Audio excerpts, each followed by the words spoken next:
पहले राहुल गांधी को बोलने नहीं दिया गया और उसका खामियाजा यह उठाना पड़ा कि प्रधानमंत्री नरेंद्र मोदी भी नहीं बोल पाए।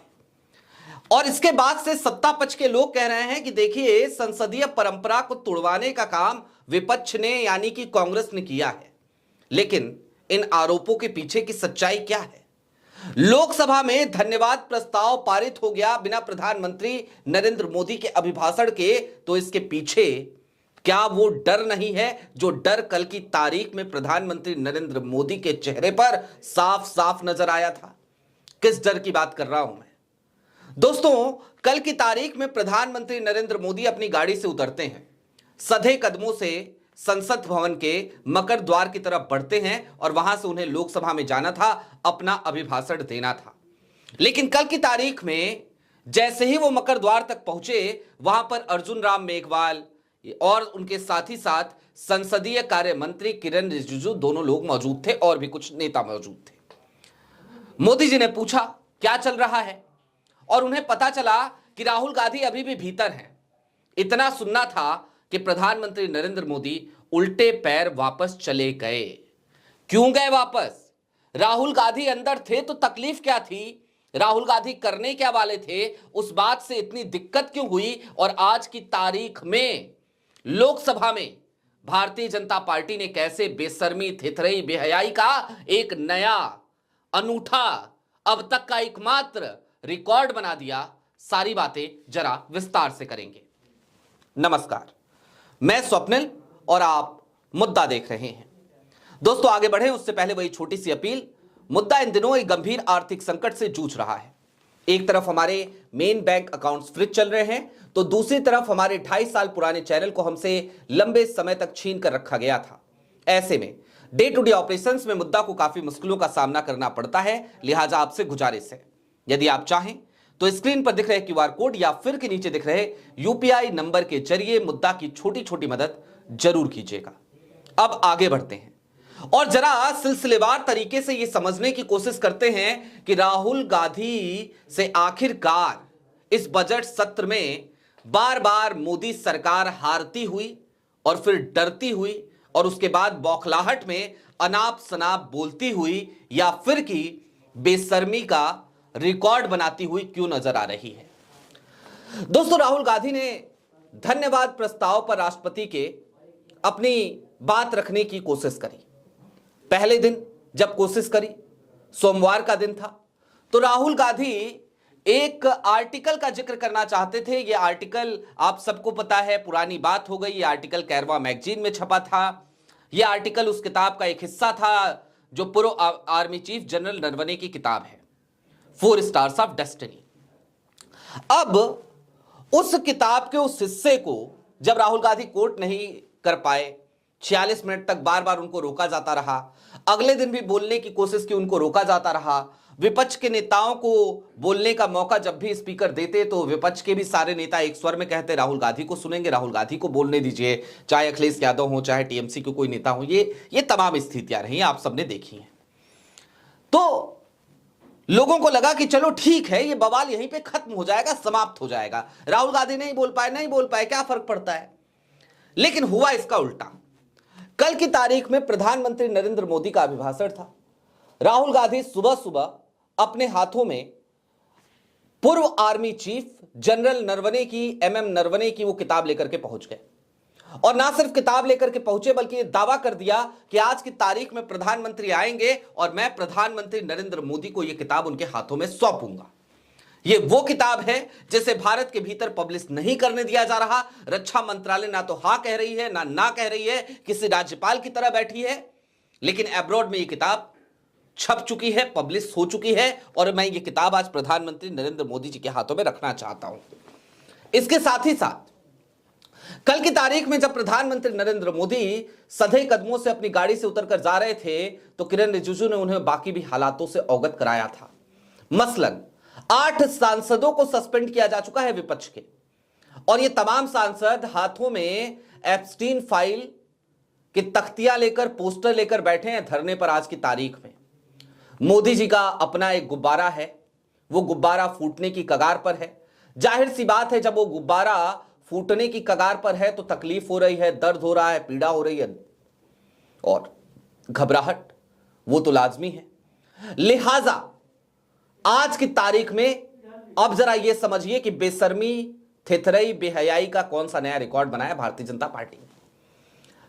दोस्तों, इतिहास में अब तक, भारत के राजनीतिक इतिहास में ऐसा कभी नहीं हुआ कि राष्ट्रपति के धन्यवाद प्रस्ताव पर उसे पास कर दिया जाए, धन्यवाद प्रस्ताव को राष्ट्रपति के अभिभाषण पे, और प्रधानमंत्री का अभिभाषण इस पे ना हो, प्रधानमंत्री कुछ ना कहें, प्रधानमंत्री का वक्तव्य रिकॉर्ड में ना दर्ज हो। यह पहली बार हुआ है। लोकसभा में, राज्यसभा में कहा जा रहा है कि प्रधानमंत्री नरेंद्र मोदी जी आज 5 बजे बोलेंगे, देखना दिलचस्प होगा क्या बोलेंगे। लेकिन सवाल इससे आगे का है, बोलेंगे अगर तो किस मुंह से बोलेंगे? क्योंकि कल की तारीख में जिस तरीके से डर के भागे हैं विपक्ष से, नेता प्रतिपक्ष से, राहुल से, कांग्रेस से, सपा से, हमें लगता है मोदी जी को कहना चाहिए कि भैया अब मैं बोलूं तो किस हैसियत से बोलूं, किस मुंह से बोलूं, मैं बोलने के लायक नहीं हूं, मैं नहीं बोलूंगा। और मैं तो ये एक कदम आगे बढ़ के एक बात आज कहना चाहता हूं, ये मेरे व्यक्तिगत विचार हैं और आप खुद सोचिएगा, इसको जरा कसौटी पे खरा उतरे तो आप बताइएगा कमेंट बॉक्स में। मुझे लगता है प्रधानमंत्री नरेंद्र मोदी यदि इतने कमजोर प्रधानमंत्री हैं कि विपक्ष के हंगामे के बीच या विपक्ष के डर की वजह से वो धन्यवाद प्रस्ताव को पारित करा दे रहे हैं, पास करा दे रहे हैं बिना अपने वक्तव्य के, तो फिर प्रधानमंत्री नरेंद्र मोदी की नैतिक जिम्मेदारी बन जाती है कि वो अपने पद से इस्तीफा दे दें। वो शेर है ना एक, कि कुर्सी ही तो है तुम्हारा, जनाजा तो नहीं है, कुछ कर नहीं सकते तो उतर क्यों नहीं जाते। आज की तारीख में हालात संसद भवन के कुछ वही हो चले हैं। देश की सबसे बड़ी पंचायत है कहने को तो, लेकिन देश की सबसे बड़ी पंचायत में विपक्ष यदि कोई बात पूछना चाहे तो नहीं पूछ सकता। अच्छा, अब थोड़ी देर के लिए और ठहरिए, कुछ और बातों को समझने की जरा कोशिश कीजिए चलते चलते। मसलन राहुल गांधी एक तरफ एमएम नरवणे साहब की किताब को कोट नहीं कर सकते, लेकिन कल की तारीख में निशिकांत दुबे किस तरीके से बेशर्मी दिखा रहे थे और ओम बिरला साहब उस पर क्या कर रहे थे।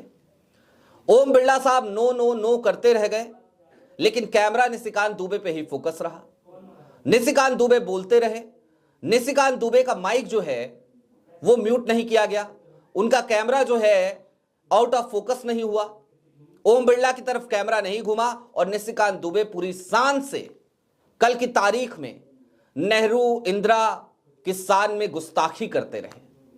तमाम बातें ऐसी कही, तमाम ऐसे शब्दों का इस्तेमाल किया जिन शब्दों का इस्तेमाल, माफ कीजिएगा, मैं तो नहीं कर सकता, कतई नहीं कर सकता, कदापि नहीं कर सकता। कुल मिलाकर अब यह समझिए कि कल से लेकर आज तक या फिर जब से बजट सत्र शुरू हुआ है तब से लेकर अब तक ये जो कुछ भी हो रहा है, ये मोदी सरकार को कैसे बैकफुट पर ढकेल रहा है। दोस्तों, हो ये रहा है कि एक तरफ बजट सत्र की शुरुआत हुई, उससे पहले अडानी साहब को अपना समन जाकर के स्वीकार करना पड़ा, अमेरिका की कोर्ट में जाकर के खड़ा होना पड़ा। उसके बाद ही एप्स्टीन फाइल आ गई। एप्स्टीन फाइल में हरदीप पुरी का पहले जो नाम आया था, कैलेंडर में नाम आया था, मीटिंग वगैरह का जिक्र था, वो तो था ही। चैट सामने आ गए। अनिल अंबानी और एप्स्टीन के बीच भी बातचीत की जो चैट थी वो भी सामने आ गई। प्रधानमंत्री नरेंद्र मोदी का भी जिक्र स्टीव बैनन और जेफरी एप्स्टीन और अनिल अंबानी की बातचीत के बीच में वो भी सामने आ गया और अभी और भी हिस्से इसके सामने आने बाकी हैं।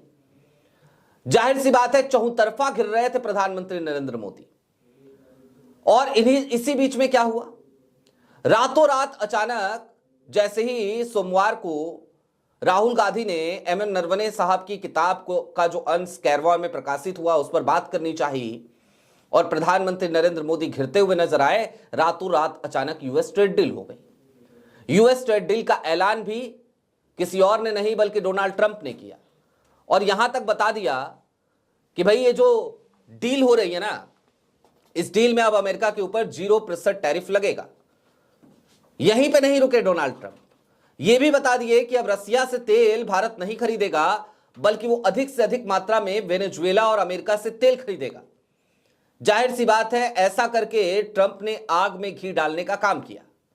हालांकि इस देश की गोदी मीडिया, मेन स्ट्रीम मीडिया जिसे आप कहते हैं, या फिर कि मैं मेन स्ट्रीम कहता हूं, आप तो गोदी मीडिया ही कहने लगे हैं, पॉमेरियन मीडिया भी कुछ लोग कहते हैं, वो इसे प्रधानमंत्री नरेंद्र मोदी का मास्टर स्ट्रोक बताने लगे कि देखो एक झटके में 18% टैरिफ पे लेकर के आई है मोदी सरकार ट्रंप को। लेकिन सच्चाई तो ये थी कि ट्रंप नहीं झुके हैं, क्योंकि 18% कब भारत के सामानों पर टैरिफ लगता था, यह अगर इन भक्तों से कोई पूछे तो इनके पास कोई जवाब नहीं है। 7% जो टैरिफ कम किया है अमेरिका ने, 7% भी टैरिफ नहीं लगा करता था भारतीय सामानों पर। तो जाहिर सी बात है, ना जाने किस दबाव में प्रधानमंत्री नरेंद्र मोदी ने भारत के स्वाभिमान को अमेरिकी राष्ट्रपति ट्रंप के सामने जाकर के रख दिया, घुटने टेक दिए। किस चीज का दबाव था? जाहिर सी बात है, आप सब समझ रहे हैं, ये विपक्ष इस वक्त पे मजबूती के साथ एक साथ खड़ा है, वो एक बड़ा दबाव है। और इन सब के बीच एक और बड़ी खबर है, और वो बड़ी खबर क्या है? वो है महाभियोग की खबर। सबसे ज्यादा जरूरी जो अंग इस समय हो चला है भारतीय जनता पार्टी का, वो क्या है? वो ये है कि चुनाव आयोग को किसी भी तरीके से अपनी मुट्ठी में कस करके रखना, मुट्ठी में भींच करके रखना। उन्हीं ज्ञानेश कुमार का भी रिकॉर्ड खराब कराने की तैयारी विपक्ष ने कर ली, और खास तौर पे ममता बनर्जी ने। और सिर्फ ममता ही नहीं है इसमें, राहुल भी हैं, अखिलेश भी हैं, स्टालिन भी हैं, विपक्ष की तमाम पार्टियां हैं, और यहां तक कि एनडीए के कुछ ऐसे दल भी हैं जिनसे विपक्ष इस समय बातचीत लगातार कर रहा है, उनके लिए भी दरवाजे खोल कर रख रहा है।